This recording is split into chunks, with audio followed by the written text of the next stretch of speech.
Assalamualaikum, salam sejahtera dan selamat kembali semula ke channel Abang. Jadi Abang doakan yang menonton hari ini dipermudahkan segala urusan, dipanjangkan umur dan diberikan rezeki yang melimpah ruah oleh yang di atas. Amin ya rabbal alamin.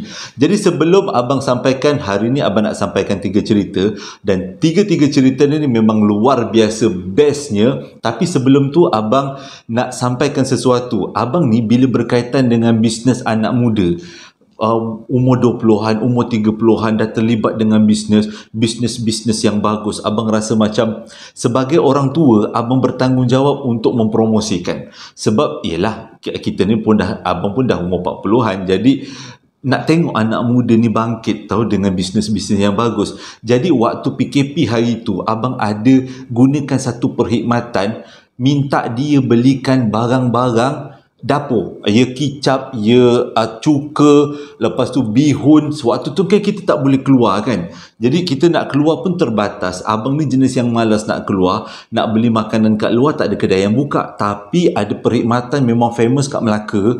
Jadi abang letakkan dia punya WhatsApp link dia dekat description box ataupun information box dekat bawah.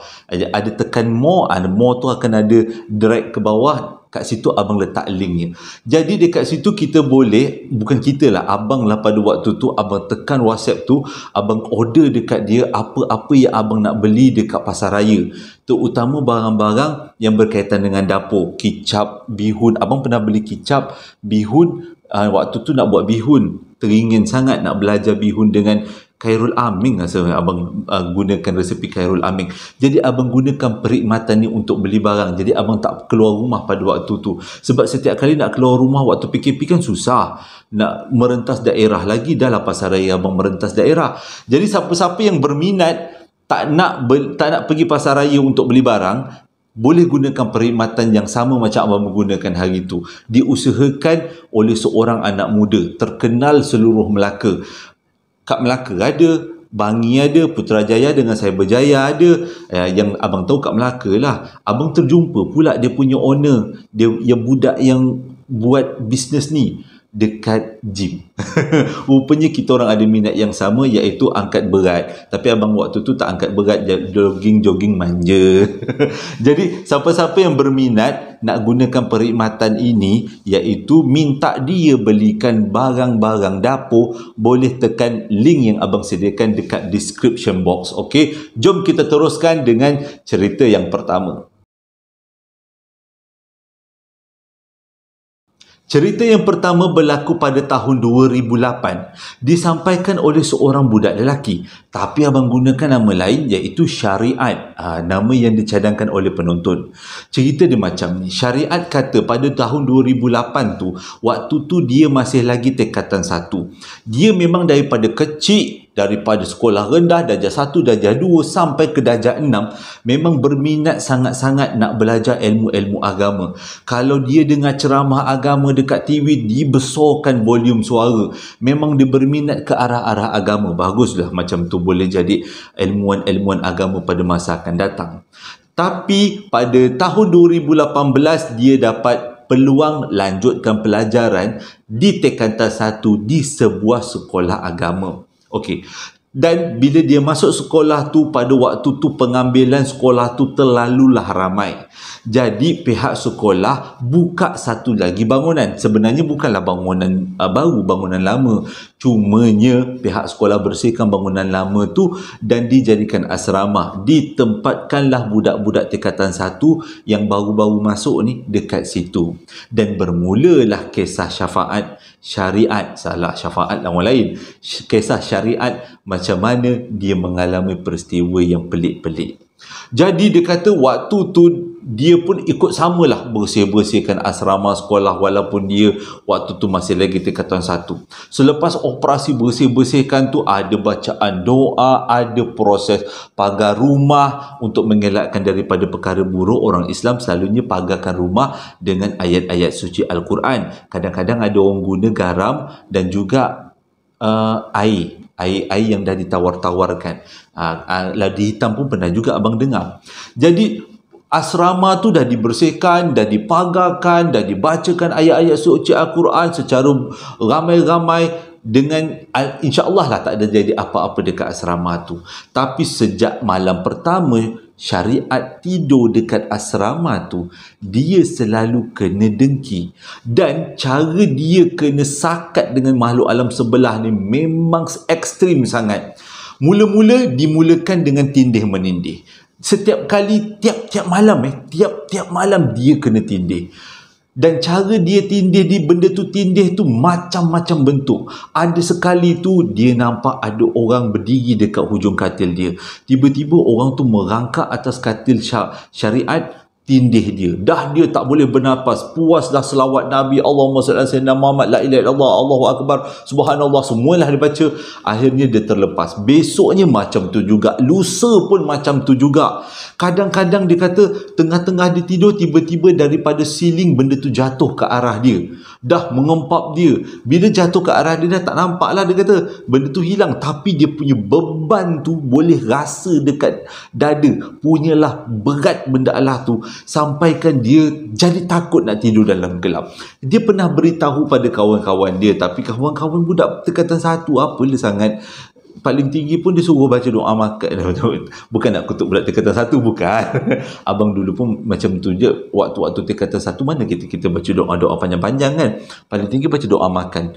Jadi itu je lah yang boleh kita buat. Baca Al-Fatihah ke, 3 kul ke, Ayatul Kursi je. Itu je lah. Tapi setiap malam dia kena ganggu. Dan gangguan tu makin lama makin teruk. Ada sekali tu gangguan tu, waktu tu dia duduk asrama dekat dalam bilik tu, bukanlah dia seorang-seorang. Ada ramai-ramai pada waktu tu. Tiba-tiba dia dengar macam ada kawan dia panggil, weh tolong aku weh, angkat barang. Waktu tu tengah malam. Dia ni antara dengar dengan tak dengar, tepisat-tepisat mata dia teruslah keluar daripada asrama dia. Kononnya nak tolong kawan dia angkat barang. Rupanya benda tu mengajak dia sampai ke tebing bangunan. Maksudnya dah hujung pagar.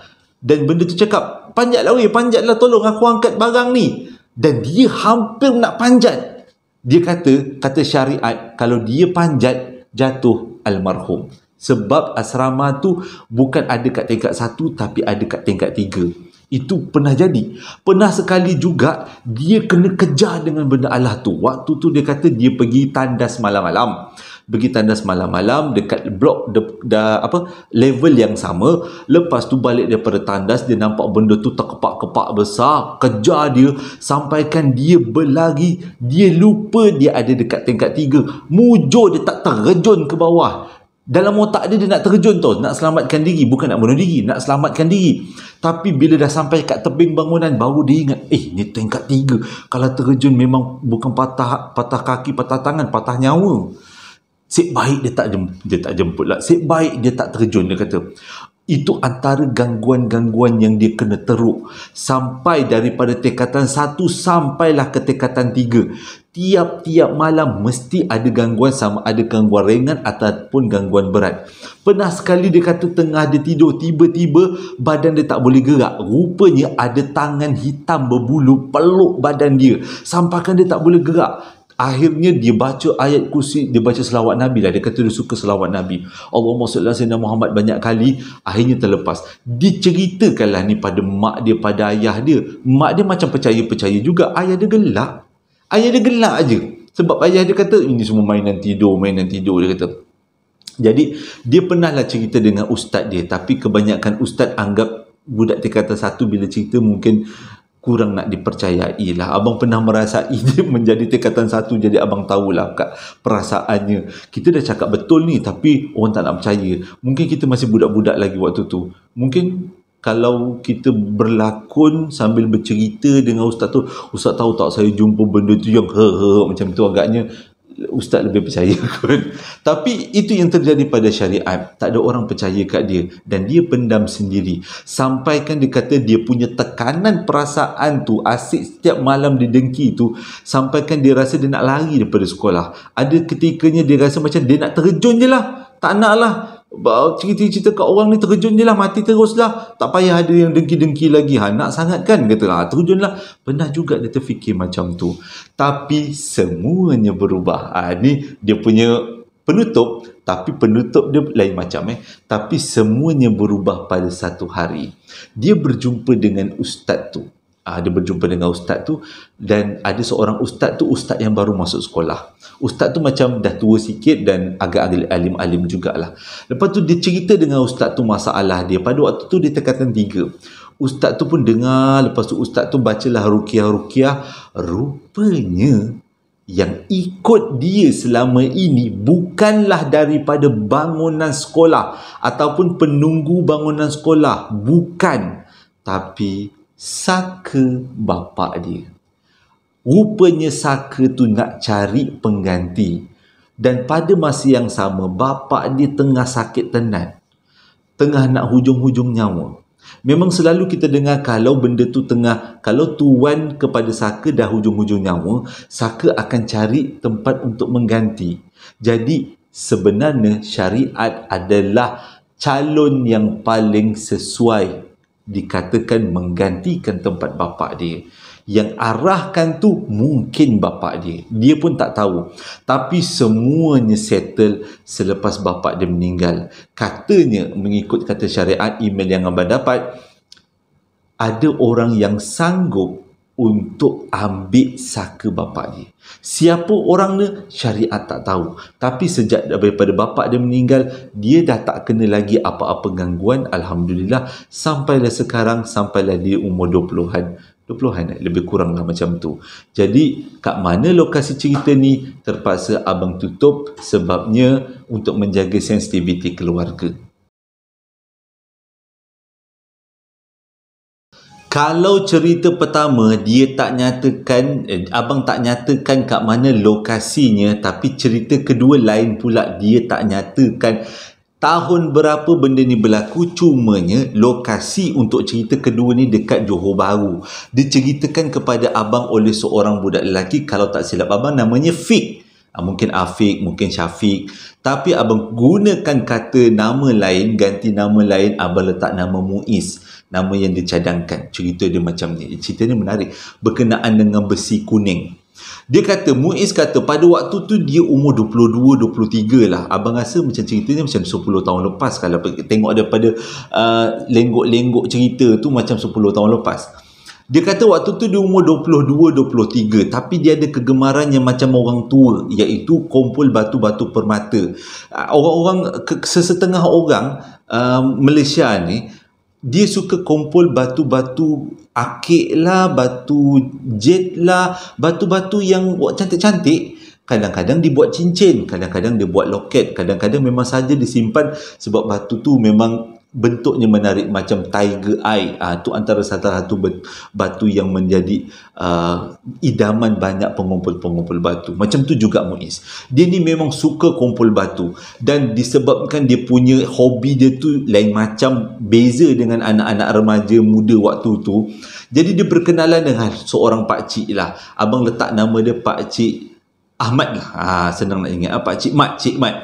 Jadi dia kenal lah dengan seorang Cik Mat ni. Cik Mat ni kerja ni jual batu. Bunyinya macam pelik pula. Dia jual batu-batu permata, dan dia ada koleksi macam-macam batu. Batu biru, batu merah, batu putih, segala jenis batu dia ada. Dan bagusnya kata Muiz ni, Cik Mat ni dia akan jual dengan harga yang sangat murah. Walaupun batu tu bentuknya unik, tapi dia jual boleh tawar-tawar lagi. Dan batu tu Muiz selalu kumpul, dan dia gilap, kadang-kadang dia hadiahkan kepada kawan, dan kebanyakannya disimpan untuk buat koleksi sendiri. Ceritanya bermula bila pada satu hari Cik Mat telefon si Muiz. Dia cakap lah, Muiz datang jumpa Cik Mat. Cik Mat ada barang bagus punya. Jadi Muiz dah tahulah maksud barang bagus tu mesti batu yang unik, yang lain daripada yang lain. Jadi Muiz pun teruslah, gegaslah pergi rumah Pak Mat, Cik Mat. Pak Mat lah, tukarlah Pak Mat. Jadi sampai dekat rumah Pak Mat tu, dia tanya dengan Pak Mat tu apa yang menariknya. Rupanya Pak Mat tu keluarkan sesuatu batu berwarna kuning, Dia cakap macam ni, ini bukan sebarang batu. Ini batu memang susah dapat. Kita panggilnya sebagai besi kuning. Lepas tu Muiz tanyalah, ni kan batu, kenapa namanya besi? Sebab dia ada kekuatan spiritual. Maksudnya ada special lah. Dia kata, daripada jauh tengok orang dah tepikan.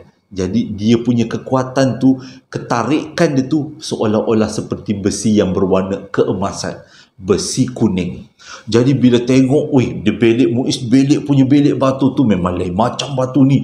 Dia kata, tanya dengan Pak Mat, berapa Pak Mat nak jual? Pak Mat tu cakap, aku bagi kau dulu. Bawa balik dulu.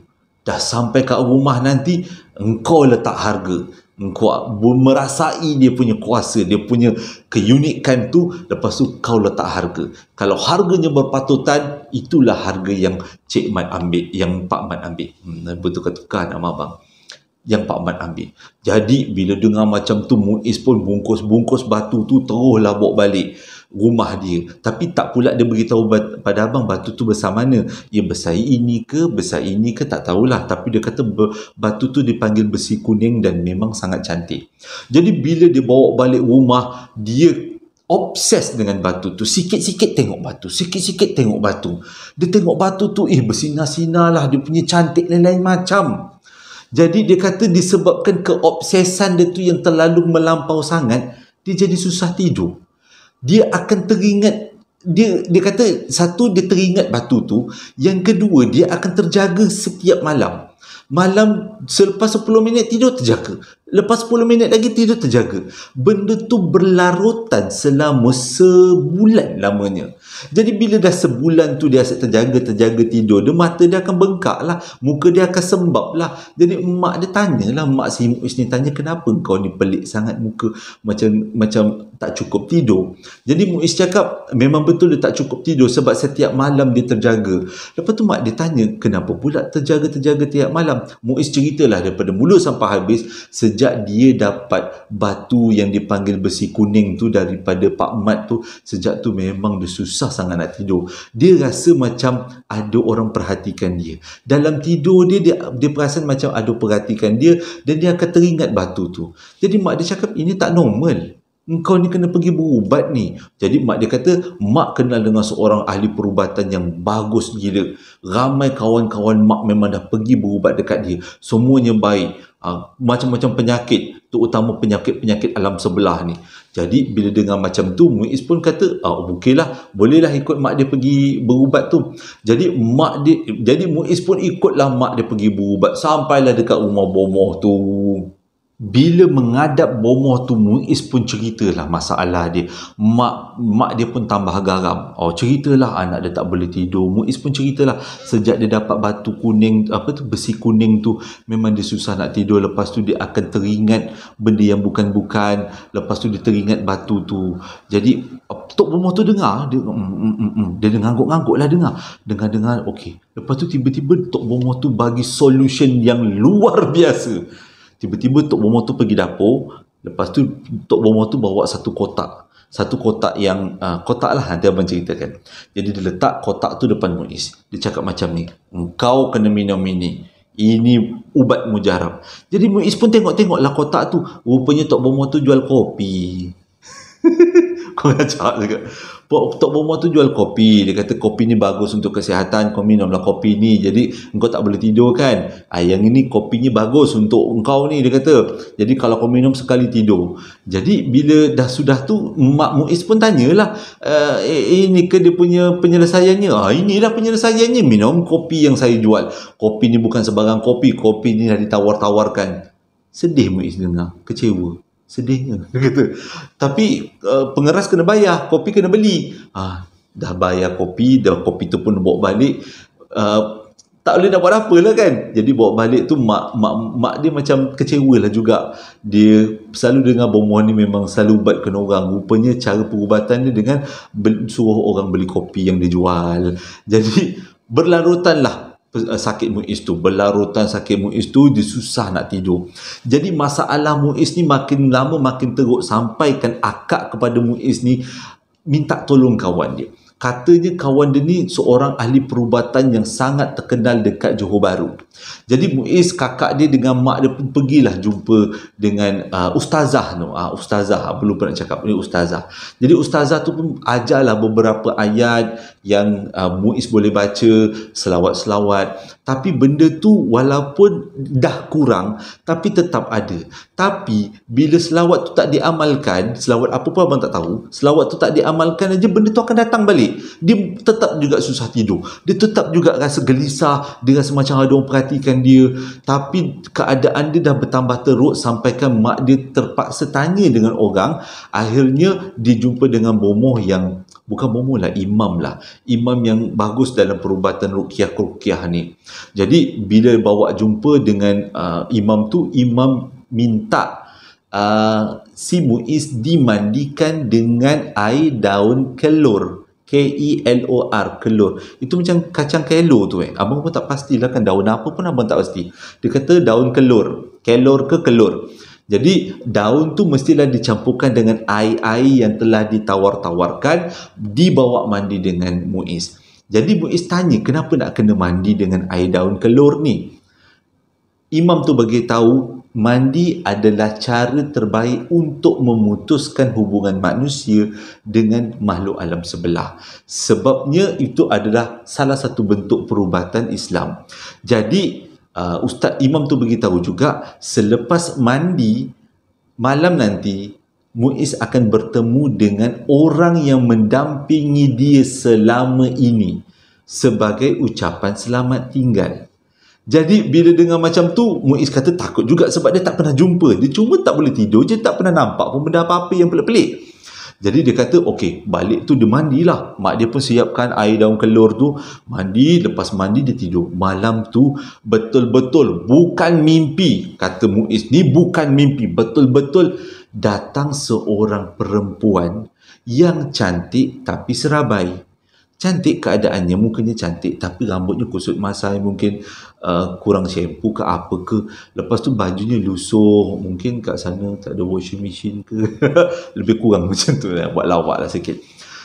Jadi dia jumpa dengan perempuan tu datang, dan perempuan tu tak cakap apa-apa dengan dia, dan dia pun tak cakap apa-apa dengan perempuan tu sebab Muiz dah diberitahu oleh imam tu perjumpaan ni akan berlaku sebagai tanda selamat tinggal, pemutus antara Muiz dengan benda Allah tu. Dan mengikut kata imam tu juga, benda itulah yang menjaga besi kuning yang Muiz dapat daripada Pak Mat. Jadi bila dah macam tu, malam tu jumpa, Muiz dah ready dan dia pun terima. Okey, dia pun ucapkan selamat tinggal. Benda tu pun seolah-olah ucapkan selamat tinggal untuk dia. Dan selepas daripada tu, Muiz pun buang besi kuning tu, dan besi kuning tu hilang. Sejak daripada tu tidak ada lagi gangguan yang Muiz alami. Jadi cerita yang ketiga ni disampaikan oleh seorang kakak melalui email. Kak Z nama dia. Cuma abang tak nak guna nama Kak Z sebab atas permintaan yang menonton video abang, minta digunakan nama mak dia ataupun nama nenek dia, iaitu Saloma. Pelik sedap kan nama mak dia, nama artis. Jadi abang letakkan nama sebagai Kak Saloma. Ceritanya berlaku dekat satu rumah pangsa. Cuma tak diberitahu rumah pangsa kat mana. Tapi kalau tengok daripada keadaan, macam dekat Kuala Lumpur. Tahun berapa? Macam dekat-dekat 2001-2002 macam tu. Cerita dia macam ni. Satu malam, Kak Saloma ni, cuaca panas tau malam tu. Dia kata cuacanya panas, dan disebabkan cuaca panas ni, dia susah nak tidur. Jadi disebabkan dia susah nak tidur ni, dia berjalan-jalan dalam rumah. Kekejap pergi minum air, kekejap pergi basuh muka. Lepas tu tak boleh tidur lagi, dia pergi ambil semayang, buat solat-solat. Lepas habis solat-solat, dia pergi tengok TV, dia pergi minum air balik, masuk bilik air balik, cuci muka balik. Jadi disebabkan keadaan panas tu lah, dia tak boleh tidur, dah merayau-rayau satu rumah. Dan keadaan tu berterusan sampailah tiba-tiba dia kata, apa kata dia buka tingkap. Dia buka tingkap supaya angin luar boleh masuk. Jadi bila angin luar masuk, keadaan rumah tu lebih sejuk lah kan. Jadi lepas dia buka tingkap, tiba-tiba dia nampak ada seorang lelaki Cina bawa payung melintas dekat depan rumah pangsa dia. Jadi dia tengoklah Cina tu melintas. Mudalah, lebih kurang 50-an macam tu. melintas sambil bawa payung. Dia pun tak ke mana Cina tu malam-malam. Dia tengok jam, dah pukul 3 pagi. Kawasan situ walaupun rumah pangsa tapi tak ramai orang keluar waktu malam. Sebabnya dia kata suasana kat situ memang agak seram-seram dan sunyi sikit.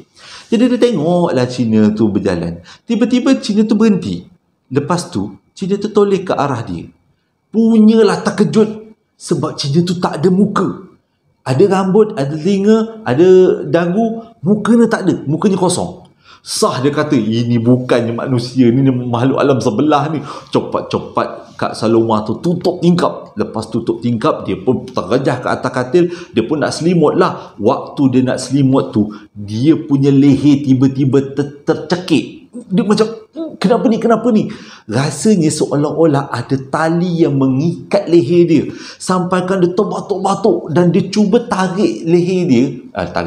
Tarik benda yang mengikat leher dia. Tapi dia tak rasa apa-apa. Tapi dia tak rasa lah, pakai tangan dia tak rasa apa-apa. Cuma dia boleh rasa benda tu melilit leher dia. Lepas tu pada masa yang sama dekat telinga ni dengar macam seolah-olah dia kena marah dengan bahasa Cina. Mungkinlah dia kata, mungkin Kak Saloma cakap benda tu melintas dan dia tegur benda tu, ke mana lah untuk nak pergi tengah-tengah malam. Dia tak takut ke? Macam tu lah dalam gerak hati lah. Dia kata tak cakap kat mulut, gerak hati. Agaknya benda tu marah, benda tu cekik, dia pakai tali dari dalam sebelah. Dah tersedak-sedak dia. Dia sepak laki dia, bangun. Dia kata tolong dia. Jadi suami Kak Saloma ni bangun lah. Tanyalah dengan bini dia kenapa. Dia cakap dia tercekik. Dia macam ada tali yang mencekik leher dia. Jadi dah tak tahu nak buat apa. Laki dia pun pergilah dapur bawa air. Air tu dah dibacakan lah dengan selawat-selawat Nabi. Disembuh-sembuhkan, dia bagi Kak Saloma minum. Tapi bila Kak Saloma minum, tak dapat air tu nak tembus ke bawah. Tak dapat. Tersekat. Macam ada benda yang menyekang air tu daripada masuk dalam perut. Tapi waktu tu dah cuak juga, kata Kak Saloma dah cuak. Dan dia dah mula berpeluh, muka dia dah mula merah. Dan mengikut kata suami dia, mata Kak Saloma pun dah berubah jadi merah. Seolah-olah macam ada darah-darah, terbit darah melalui urat-urat darah yang ada dalam mata. Dah waktu tu dah cuak, tak tahu nak buat apa. Kak Saloma dah berguling dah pada waktu tu. Dia kata nafas dia tak boleh, telan air liur pun tak boleh, nafas tercungap. Tapi pada masa yang sama dekat telinga dia ni memang dengar suara Cina marah-marah. Aku tak tahulah bahasa apa yang dia marah. Kak Saloma kata dia pun tak tahu apa benda yang orang tu cakap sebab dia memang tak tahu bahasa Cina. Tapi dia tahu yang marah tu benda yang dia tegur tadi. Dah bila suami dia pun dah huru-hara tak tahu nak buat apa, dan suami dia pun teruslah selawat Nabi dekat telinga dia, Allahumma salli ala sayyidina Muhammad wa ala ali sayyidina Muhammad, dan terus suami dia baca laungkan azan secara perlahan-lahan. Tak adalah kuat sangat azan kan, kalau kuat sangat orang sebelah ingat dah subuh, dia pergi bangun ambil semayang, huru-hara pula. Jadi itu lucu-lucu je lah.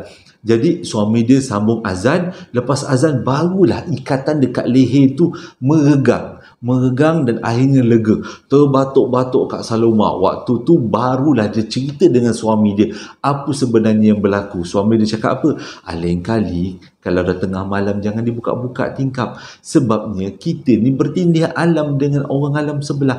Kadang-kadang kita malam dekat sebelah sana siang. Dan kalau nampak benda-benda yang pelik, jangan ditegur. Sebabnya kadang-kadang cara kita menegur tu membuatkan makhluk alam sebelah sana terasa hati. Kita pun tak tahu kan, kita ni bertindih alam, kita tak nampak dia, dia nampak kita. Jadi itu adalah cerita yang ketiga, pengalaman makcik Kak Saloma. Kak Saloma.